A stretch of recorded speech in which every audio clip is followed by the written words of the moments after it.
السلام عليكم في فيديو جديد.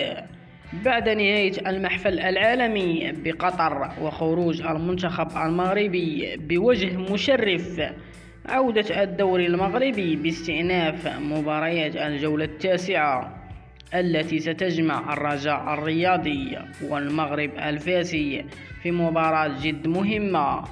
المباراة ستلعب على أرضية مركب محمد الخامس بالدار البيضاء يوم الثلاثاء 27 دجنبر على الساعة 6 مساء بتوقيت المغرب المحلي. ومن المتوقع نقل المباراة على قناة الرياضية.